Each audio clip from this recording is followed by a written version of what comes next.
오늘 역대하 7장 12절에서 16절 말씀 가지고 성전, 하나님 마음이 머무는 곳이라는 제목의 하나님 말씀을 함께 나누고자 합니다. 우리는 하나님의 사람이요 그리스도인입니다. 각자 마음에 품고 있는 영적인 소망과 뜨거운 열망이 다들 있으리라 생각을 합니다. 한 개인으로서 또 한 사람으로서 하나님을 향한 어떤 열망을 여러분 갖고 계십니까? 나에게 열망이 있나? 나에게 그리스도인으로서 소망이 있나? 나의 가정에 대한 어떤 소망과 비전을 갖고 계십니까? 아니면 우리 교회 공동체에 대한 여러분들은 어떤 열망을 가지고 기도하며 살고 계십니까? 더 크게 이 나라와 민족, 열방을 향한 나의 소망과 나의 기도 제목이 무엇입니까? 우리는 이러한 질문에 늘 답할 수 있는 삶을 살아야겠죠. 늘 답할 수 있는 삶이라는 건 이러한 질문과 이러한 기도 제목을 가지고 늘 기도하는 삶입니다. 사람은 꿈이 없으면 늙는다고 합니다. 하나님의 사람도 마찬가지입니다. 하나님의 사람도 하나님 안에서 꾸는 꿈이 없으면 영적으로 쇠약해집니다. 우리 개인뿐만 아니라 우리 가정도 그렇습니다. 우리를 하나님께서 한 가정으로 불러주셨는데 우리가 가정이라는 그룹을 통해서 하나님 나라를 위해 어떤 열망을 가지고 있는가가 정리되어 있어야겠죠. 하나님께서 우리 부부와 우리 자녀들과 함께 이루어가고자 하는 하나님의 뜻이 무엇인가? 우리는 끊임없이 정리하고 적어두고 계획할 때 우리는 하나님 안에서 꿈을 꾸지 않는, 낡지 않는 가정이 됩니다. 그렇지 않으면 영적으로 쇠약해져요. 우리는 날마다 어제를 기억하고 또 오늘을 살아내고 내일을 꿈꿔야 되는 그리스도인의 소망이 있기 때문입니다. 누구나 다 그럴싸한 계획은 있지만 계획대로 살아내려고 이 머리에 있는 계획, 이 가슴에 있는 열정을 실제 삶으로 살아내는 것은 정말로 어려운 일이에요. 머리에 있는 꿈과 계획을 가슴에 꿈을 담아 행동으로 옮기는 모든 과정에게 우리에게 필요한 것은 오직 성경에서는 기도라고 말씀하고 있습니다. 오늘 본문은 솔로몬 본문이죠. 근데 솔로몬 이전에 다윗 왕을 먼저 봐야 될 거예요. 다윗에게는 엄청난 열정이 있었습니다.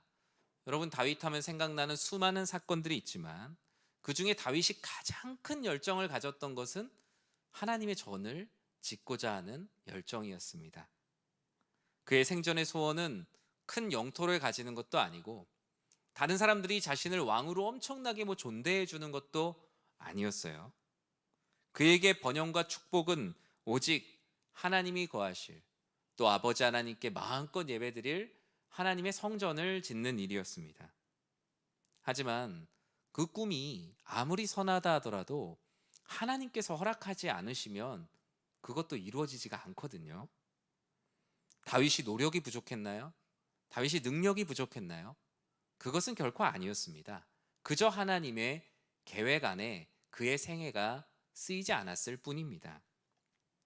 다윗의 꿈과 계획이 아무리 크고 귀하다 하여도 하나님의 계획이 아니면 아무리 용을 써도 사실은 일어나지 않는 거예요. 우리의 신앙생활도 우리의 교회 역사도 사실은 마찬가지입니다. 그런 의미에서 교회 공동체의 영적인 부흥도 목사 한 개인의 대단한 목회 계획으로 이룰 수 있는 것은 결코 아니고요. 성도님들이 아무리 열심을 내도 이루어지지 않을 수 있어요. 왜냐? 하나님의 계획이 아닐 수도 있기 때문입니다. 교회가 좋은 위치에 있고 시대를 잘 파악하고 탁월한 교회라고 할지라도 교회가 양적으로는 성장할 수 있지만 성경에서 말하는 대각성 운동과 영적 체질의 변화, 즉 부흥은 정말 하나님께서 주시는 선물이지 사람이 만들어낼 수 있는 산물은 결코 아닙니다. 전 이전 교회에서 다니엘 기도회라는 초교파 사역을 했어요. 교구 사역을 하면서 이제 대외 사역을 주로 감당을 했었습니다. 그러다 보니 이제 부교역자 때 담임 목사님들을 많이 만나게 됐어요. 감리교 목사님, 순복음 목사님, 정말 만날 수 없는 많은 분들을 만나고 그분들의 말씀을 듣고 목회 현장을 부교역자로서 이렇게 볼 수 있다는 것이 되게 큰 경험이고 참 많은 은혜였습니다. 그러면서 정말 많은 걸 느꼈습니다. 교세가 작은 교회에서 사역을 하신다고 해서 목사님의 성품이나 능력이 부족한 게 아니다라는 것을 아주 정확히 보았고요. 반대로 남들이 부러워할 만한 교세가 큰 교회에서 사역을 한다고 해도 그것이 그분의 목사님의 성품이나 능력과 비례하지 않는다는 것도 정확히 보았습니다. 부흥은 목회적 능력이나 영성, 성품과 꼭 비례하지 않을 수도 있으며 부흥은 오직 하나님의 선물이요 하나님의 계획 안에 있다는 것을 많은 교회를 돌아보면서 보게 되었어요. 그런 면에서 다윗은 수많은 일을 했지만 요즘 그냥 교회 성장학적으로 봤을 때는 교회를 짓지 못한 왕입니다. 남들이 볼 때는 뭘 하려던 걸 잘 못했던 왕으로 기억할 수도 있어요. 하나님은 다윗이 성전을 짓지 못한 이유를 분명히 말씀하셨거든요. 그 이유는 그의 손이 너무나 많은 피를 흘렸다라는 것이었습니다. 하나님은 말씀하셨어요. 나는 나의 성전을 너의 때는 아니지만 너의 가문의 때에 이루게 될 것이니 걱정하거나 염려하거나 속상해하지 말라고요. 솔로몬은 왕으로서 위임되었을 뿐만 아니라 아버지 다윗이 감당하지 못했던 하나님의 뜻 또한 솔로몬 왕 때로 이어지고 계승되고 있음을 우리는 보게 됩니다. 하나님께서 위임하신 뜻에 따라 솔로몬은 성전을 완공합니다. 솔로몬의 탁월한 통치나 능력이 아니라 그저 하나님의 뜻이 솔로몬 위에 임했을 뿐이에요. 우리는 솔로몬의 지혜 말하지만 그 지혜를 주신 것은 하나님이시지 솔로몬이 공부해서 만든 지혜는 결코 아니었습니다. 얼마나 이 성전을 완공하고 기뻤을까요? 아버지 때 그 선왕의 때에 이루지 못한 일, 그리고 하나님께서 약속하신 일이 자신의 때에 이루어지는 순간 그는 교만하지 않고 지극히 겸손하고 하나님께 그 영광을 모두 다 올려드려요. 백성들이 얼마나 기뻐합니까? 우리 5장 13절과 14절 말씀 같이 한번 읽어보겠습니다. 나팔 부는 자와 노래하는 자들이 일제히 소리를 내어 여호와를 찬송하며 감사하는데 나팔 불고 재금치고 모든 악기를 울리며 소리를 높여 여호와를 찬송하여 이르되 선하시도다 그의 자비하심이 영원히 있도다 하매 그때 여호와의 전에 구름이 가득한지라 제사장들이 그 구름으로 말미암아 능히 서서 섬기지 못하였으니 이는 여호와의 영광이 하나님의 전에 가득함이었더라. 아멘. 성전이 완공되었는데 어느 누구의 공로도 없습니다. 솔로몬의 공로도 백성들의 공로도 오직 하나님의 영광만이 이곳에 가득하고 하나님의 영광을 찬양하는 자들의 목소리가 차고 넘쳐요. 하나님의 충만한 임재가 성전 가운데 가득했습니다. 솔로몬은 소 2만 2천 마리와 양 12만 마리를 번제로 드렸습니다. 일주일간 계속된 이 성전 낙성식은 축제 중에 축제였죠. 오늘 본문은 온 백성의 축제 속에 마지막 날 밤 하나님은 솔로몬 가운데 임재하셨습니다. 이전에 내가 너에게 무엇을 줄꼬? 라고 찾아오셨던 하나님께서 성전을 짓고 나서 다시 한번 찾아오신 것이죠. 그 축복의 말씀을 한 단어로 압축하자면 저는 부흥이라고 말하고 싶습니다. 하나님께서 솔로몬에게 그날 밤에 와서 말씀하신 모든 것은 바로 부흥이었어요. 하나님께서 솔로몬과 백성들에게 주시는 그 부흥의 약속, 새로운 성전으로 하나님을 섬기겠다는 백성들에게 주신 그 하나님의 마음은 오늘 본문에 어떻게 기록되어 있을까요? 우리 12절 말씀 같이 한번 읽어보겠습니다.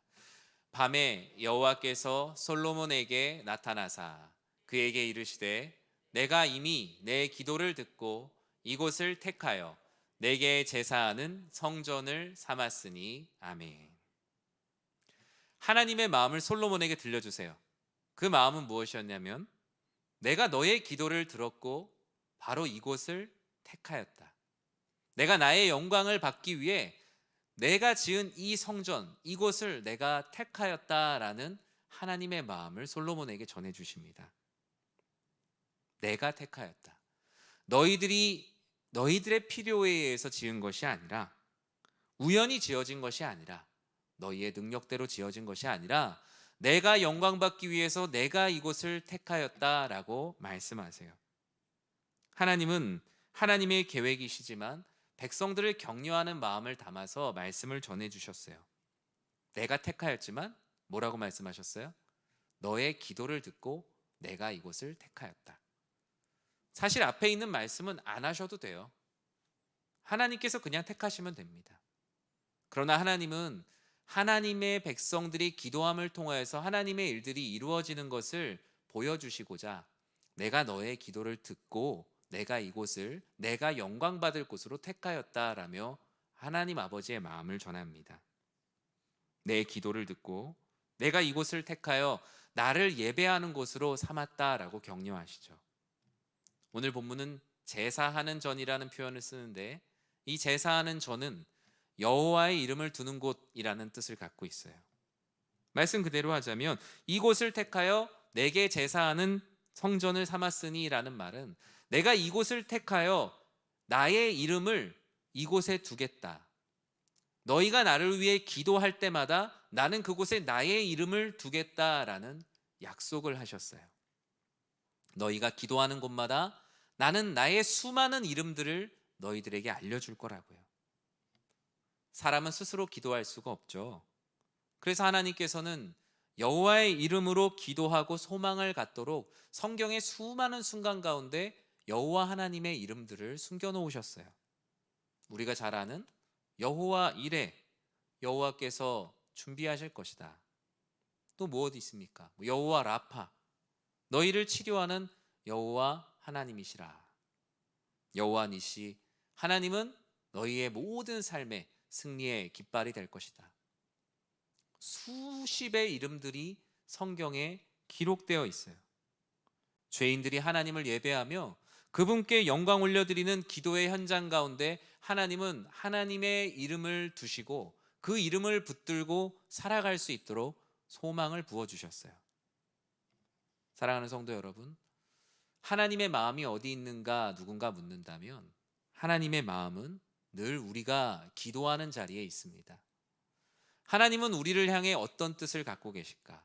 하나님은 나를 향해 어떤 마음을 가지고 계실까 궁금하다면 우리는 내가 있는 자리에서 하나님께 기도해야 합니다.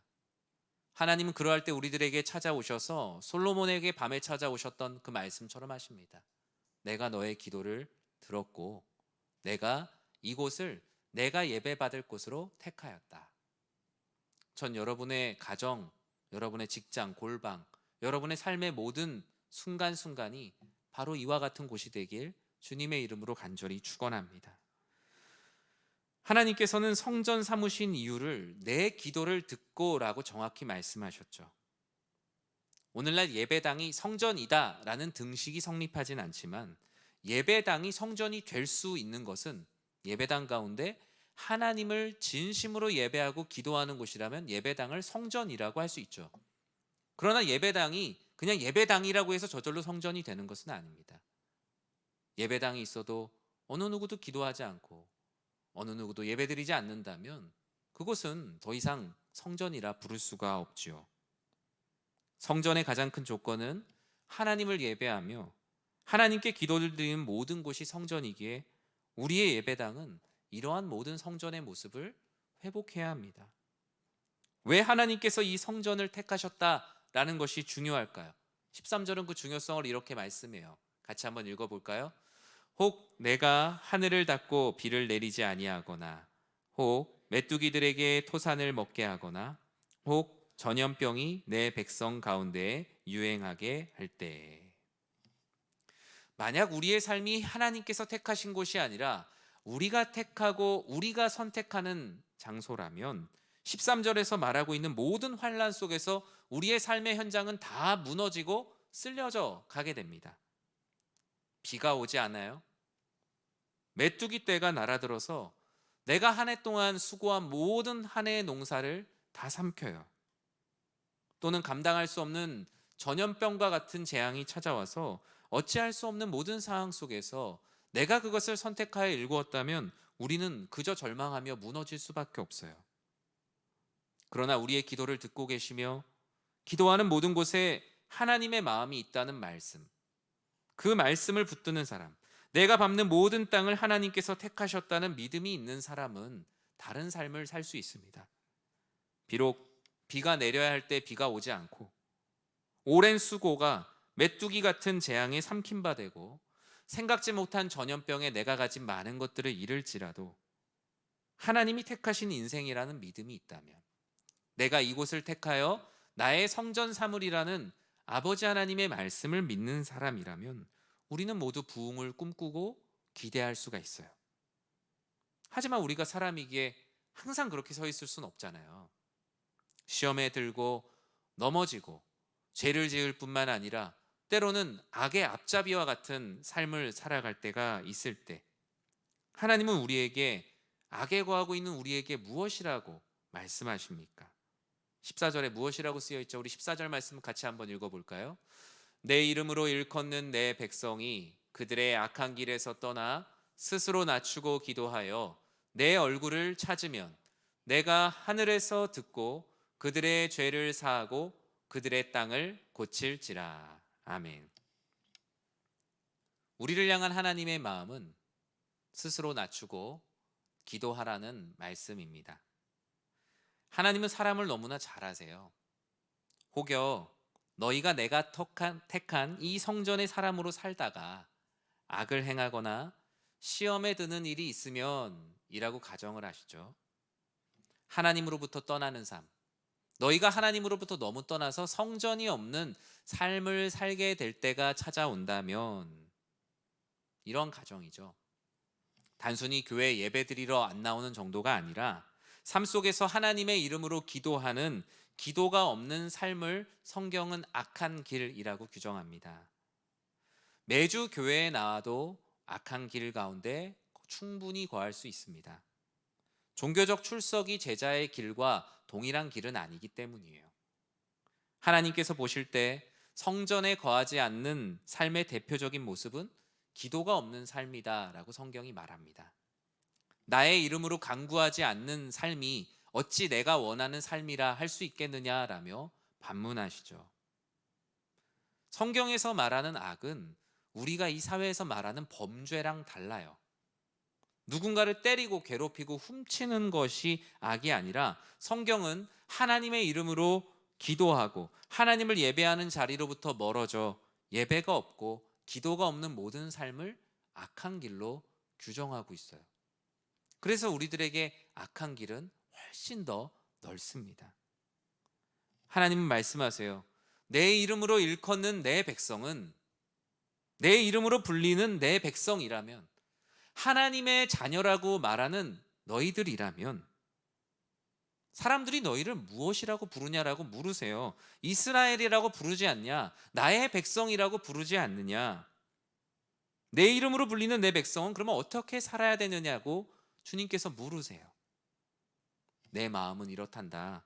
행여나 너희가 환난과 핍박으로 인해서 선한 길을 가지 못하고 너희 안에 예배가 사라지고 너희 안에 기도가 멈춘다면, 그러할 때 너희가 해야 되는 것은 바로 그 악한 길에서 당장 짐을 싸고 떠나라. 지금 예배가 없는 자리에서 예배가 있는 자리로 적극적으로 너희의 삶을 옮기려고 힘을 써라. 우리를 향한 하나님의 마음이 무엇입니까? 악한 길에서 떠나 스스로 낮추어 기도하여 내 얼굴을 찾으라 라는 큰 세 가지의 말씀을 하고 있어요. 이 문장을 압축하면 바로 기도예요. 기도란 무엇입니까? 악한 길에서 떠나는 것이죠. 회개하는 거예요. 그리고 스스로를 낮춥니다. 하나님 앞에 하나님 되었던 나의 모습들을 다 숙이고 땅에 엎드리는 거예요. 그리고 무엇입니까? 내 얼굴을 찾으라. 하나님의 얼굴을 찾으라는 거예요. 즉 기도는 악한 길에서 떠나 스스로 낮추어 내 얼굴을 찾는 것. 이렇게 되는 상태를 우리는 부흥이라고 말하는 거예요. 이 말씀이야말로 누군가가 부흥이 무엇이냐고 묻는다면, 교회에 그냥 분위기 좋은 것, 그건 그냥 분위기가 좋은 거예요. 교회에 성도가 많아진 것, 성도가 많아진 것이에요. 교회가 큰 건물을 지은 것, 그냥 예배드릴 수 있는 큰 공간이 지어진 거예요. 부흥은 무엇입니까? 성경이 말하는 부흥은 악한 길에서 떠나 스스로를 낮추어 하나님의 얼굴을 찾는 그들의 상태가 바로 부흥이에요. 이 상태가 있다면 단 한 명의 성도만 있어도 그 교회는 부흥을 선물로 받은 교회입니다. 우리 안에 이 부흥이라는 개념 자체가 아예 바뀌어야 돼요. 우리 교회가 부흥하기 원한다. 그럼 벌써 무언가 막 양을 얘기해요. 근데 정말 맛있는 음식이, 여러분 많이 주는 음식이 맛있으세요? 아니면 한 숟가락이라도 정말 맛있는 요리가 맛있으세요? 많이 주면 좋죠, 물론. 많이 주면 좋은데, 정말 비싼 음식은 많아서 비싼 것이 아니라 그 음식의 가치, 얼마나 귀한 맛을 내느냐가 그 음식의 가격을 결정합니다. 하물며 음식도 그런데, 하나님께서 우리들에게 부흥하라라는 게 사람 많아지라고 하나님께서 하셨을까요? 하나님이 무슨 팬덤이 부족해서, 아니면 뭐 사람이 부족해서 그러신 것일까요? 하나님에게 부흥은 항상 상태예요. 한 사람의 개인의 심령의 상태, 우리 한 사람 한 사람이 하나님 앞에 악한 길에서 돌이켜 스스로를 낮추어 기도하며 하나님의 얼굴을 구하는 그들의 모임이 바로 부흥이에요. 우리 교회에 필요한 부흥은 바로 이 부흥이에요. 사랑하는 성도 여러분, 하나님은 이러한 부흥, 이 부흥의 상태가 뭐예요? 바로 기도입니다. 기도하는 곳에 하나님은 하나님의 이름을 두세요. 그 이름의 능력을 두세요. 그 부흥의 상태 가운데 여호와 니시의 하나님이 임재하시며, 여호와 라파의 하나님이 함께하시며, 여호와 이레의 하나님이 함께하세요. 여호와 삼마의 하나님, 여호와 샬롬의 하나님, 하나님은 기도하는 모든 곳에 하나님 이름의 능력을 두신다라는 거예요. 반대로 우리가 그와 같은 부흥의 상태가 없으면 성도는 많아질 수 있고 교회는 커질 수 있고 우리들끼리 뭔가 분위기는 좋을 수 있지만, 우리들끼리는 그것을 부흥이라고 명명하지만 하나님은 그것을 부흥이라 하지 않을 수도 있어요. 하나님의 임재를 상징하는 구름과 불이 머무는 곳, 악한 길에서 돌이키는 자들이 차고 넘치는 곳, 스스로를 낮추고 기도하고자 저마다 자신의 얼굴을 드는 곳이 아니라 자신의 얼굴을 숙이고 오직 여호와 하나님의 얼굴을 구하는 그 상태, 이러한 공동체를 부흥의 공동체라고 말하는 거예요. 부흥은 결과가 아니라 현재적인 상태이기 때문이에요. 이렇게 하나님의 마음을 깨닫고 이곳이 나의 택한 성전이요 악한 길에서 떠나 스스로를 낮추고 기도하여 주의 얼굴을 구하는 이들에게 하나님께서 어떤 은혜를 주신다고 말씀하십니까? 우리 14절 말씀을 다시 한번 같이 읽어볼까요? 내 이름으로 일컫는 내 백성이 그들의 악한 길에서 떠나 스스로 낮추고 기도하여 내 얼굴을 찾으면 내가 하늘에서 듣고 그들의 죄를 사하고 그들의 땅을 고칠지라. 아멘. 이 부흥의 상태에 머물 때 하나님께서는 선물을 주시는데, 그 첫 번째 선물은 바로 죄 사함과 치유의 역사입니다. 내가 거하는 모든 곳을 성전으로 삼고 악한 것을 돌이켜 하나님의 얼굴을 구하며 기도하는 자리에 하나님께서는 죄 사함의 역사를 일으키시고 치유의 역사를 일으키신다. 죄 사함과 치유 자체가 부흥이 아니라 예배의 회복, 회개의 강구가 있는 부흥의 현장에 하나님께서 죄 사함과 치유의 선물을 주세요. 우리가 매주 환우들을 위해 기도를 합니다. 수많은 기도 제목을 놓고도 기도하죠. 이를 위해 바로 기도도 할 수 있지만, 이러한 죄 사함과 치유의 역사가 일어나기 위해 우리에게 필요한 것은 우리가 진심으로 악한 길에서 돌이키고 스스로를 낮추고 하나님의 얼굴을 구하는 부흥의 상태가 우리 안에 충만할 때, 그러할 때 그 안에 죄사함의 역사와 치유의 역사가 일어나는 거예요. 그렇게 우리가 하나님 아버지의 은혜를 구하려면 우리는 날마다 기도해야겠죠. 말씀 안에 있는 여호와의 이름을 붙들고 공동체가 정한 기도의 시간, 새벽 기도가 될 수도 있고 금요 기도회가 될 수도 있고, 아니면 내가 시간을 정하여서 정말 하나님 나라와 공동체를 위해 기도한다면 그 안에 죄사함과 치유의 역사가 어찌 일어나지 않을 수 있겠습니까? 하나님께서 우리 교회에 부흥의 선물을 주시기 위해 준비시키시는 시간이 바로 이러한 기도회의 시간이에요. 정말 부흥하기 원한다면 우리가 어떤 관계적으로 친해지고 이런 것도 중요하지만 하나님께서는 오직 하나의 길을 두셨어요. 악한 길에서 돌이켜 스스로를 낮추고 기도하며 하나님의 얼굴을 구하는 것. 그것만이 우리가 부흥의 상태에 머무는 것이요, 아버지 하나님께서 주시는 놀라운 선물을 받는 유일한 길입니다. 하나님께 공동체가 변화되길 원한다면 공동체의 죄를 회개해야겠죠. 공동체 역시 죄가 있을 수 있잖아요. 우리 개인의 죄도 있지만 우리 교회도 하나님 앞에 죄가 있을 수 있어요, 없어요? 있어요. 그럼 우리가 공동체로 모였을 때는 우리가 공동체라는 한 사람으로서 하나님, 우리 교회 공동체의 죄를 하나님께 회개하고 우리 자신을 낮추고 하나님 아버지의 계획이 무엇인지 구할 때 우리가 비로소 아버지 하나님의 일을 감당할 수가 있습니다. 교회 공동체가 변화되기를 꿈꾼다면요, 모여서 교회 뒤에서 우리가 이렇게 바뀌었으면 좋겠다 백날 회의해도 안 됩니다. 왜냐하면 하나님은 그 방식으로는 일하시지 않아요. 하나님은 기도하지 않으면 우리가 1000번을 회의해도 하나도 바꾸시지 않을 거예요.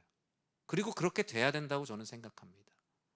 아버지 하나님께 무릎 꿇어 기도하는 한 사람의 기도를 통하여서 교회가 부흥하고 변화되는 것이지 우리 사람의 생각으로 변화되는 것이 아니에요. 정말로 우리가 부흥의 공동체, 하나님 아버지께서 기뻐하시는 부흥의 파도를 타기 원한다면 내 말을 세게 하고 항의하는 교회가 아니라 하나님의 온전한 치유를 구하며 그 열정과 힘을 가지고 예배당에 와서 기도해야 됩니다. 그러면 교회는 하나님 아버지 안에서 부흥의 상태를 경험하게 돼요. 교회는 불평과 불만과 항의와 험담으로 부흥하는 공동체가 아니고요, 민원 해결을 위해서 일을 하는 공동체도 아니고요, 오직 아버지 하나님께서 주시는 죄사함과 치유의 역사를 간절히 기대하며 기도하는 공동체가 되어야 하는 거예요. 16절에 무엇이라고 말씀합니까? 같이 한번 읽어볼까요? 이는 내가 이미 이 성전을 택하고 거룩하게 하여 내 이름을 여기에 영원히 있게 하였음이라. 내 눈과 내 마음이 항상 여기에 있으리라. 아멘. 솔로몬에게 밤에 찾아오셔서 주신 두 번째 부흥의 선물은 하나님의 시선이 바로 너희가 예배하는 이 자리에 늘 머물라는 약속이에요. 솔로몬은 아마 자면서 눈물을 흘리지 않았을까 생각을 합니다. 밤에 꿈을 꾸는데 하나님께서 나타나셔서 너희가 지금 이 성전 같이 이렇게 이 성전을 세운 것을 기뻐하고 즐거워하는 모습을 보니 내 마음이 너무 기쁘다. 너희가 나에게 이렇게 간구하는 이 자리에 내 눈과 내 마음이 영원히 이곳에 머물기를 원한다. 솔로몬의 마음 가운데 이 성전을 향해 기도했던 수많은 기도에 대한 응답이 그날 밤에 그의 침소 가운데 찾아왔어요. 기도하고 회개하고 하나님의 은혜를 구하는 공동체에 주시는 부흥의 선물은 바로 하나님의 눈과 하나님의 마음이 너희들 가운데 있으리라는 아버지 하나님의 약속이셨어요. 하나님은 말씀하십니다. 너희가 진심으로 애통하고 기도하며 나의 얼굴을 구한다면 나의 얼굴빛을 너희의 공동체와 너희의 가정과 너희의 삶에 계속 비춰줄 것이다. 너희가 그토록 구했던 하나님의 얼굴, 나의 마음과 나의 눈을 너희가 예배하고 너희가 기도하는 그곳에 두리라. 즉 나의 눈과 나의 마음은 너희가 기도하고 너희가 나에게 예배하는 곳에 머물고 있다. 말씀을 맺습니다. 하나님은 말씀하십니다. 내 눈과 내 마음이 항상 여기에 있으리라. 여기는 어디입니까? 여기는 어떤 물리적인 장소가 아니에요. 집이 될 수도 있고, 가정, 학교, 가정, 내 마음, 어떤 물리적인 장소를 뛰어넘어 우리가 하나님께 간절히 기도하고 스스로를 낮추고 악에서 돌이키며 하나님 아버지의 얼굴을 구하는 모든 곳, 그 하나님의 임재를 구하는 모든 곳이 바로 성전입니다. 비가 오지 않고 재앙이 닥치며 전염병이 돈다고 할지라도 하나님이 이곳을 택하시고 우리가 예배드리며 기도하기를 원하신다는 그 마음만 있다면 우리가 살아가는 모든 곳은 결코 황폐해지지 않을 겁니다.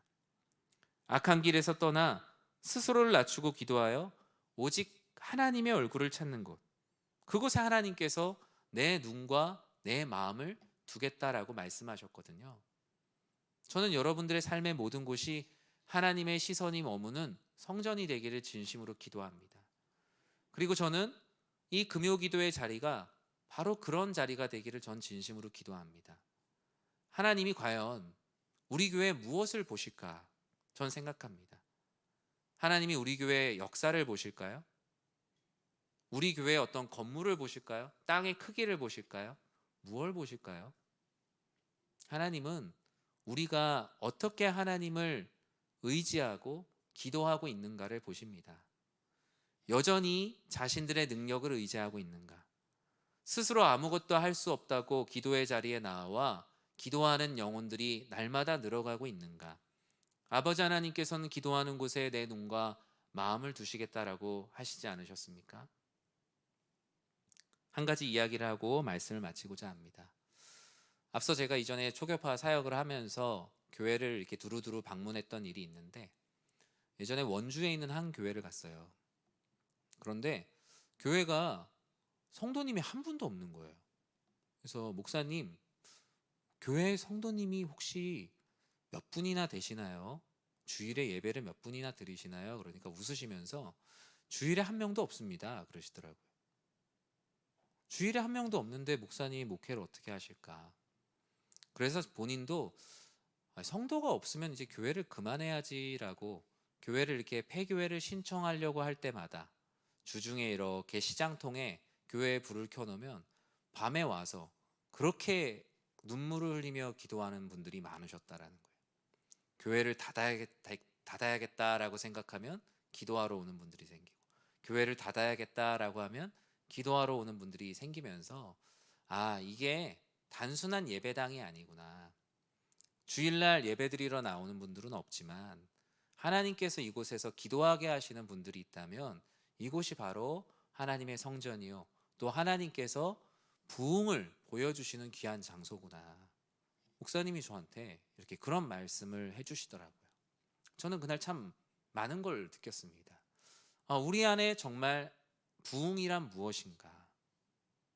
이번 주에 성도님이 100명 나오셨는데 다음 주에 80명 나와서 우울해. 이게 과연 목회일까? 아니면 정말 하나님 앞에 신실하게 한 사람 한 사람이 영적으로 변화되는 그런 모습들, 그러한 상태를 바라보며 기뻐하고 하나님의 일들을 꿈꾸는 것이 진정한 부흥인가? 저는 하나님께 기도하며 생각합니다. 저는 무엇보다 우리 사랑하는 성도님들의 마음 가운데 하나님의 눈과 하나님의 마음이 머무는 그런 부흥의 현장이 되기를 진심으로 기도합니다. 여러분의 가정, 여러분의 직장, 또 우리 교회가 그러한 하나님의 시선이 머무는 성전이 되길 주님의 이름으로 간절히 기도합니다. 우리 이 시간에 같이 찬양할까요?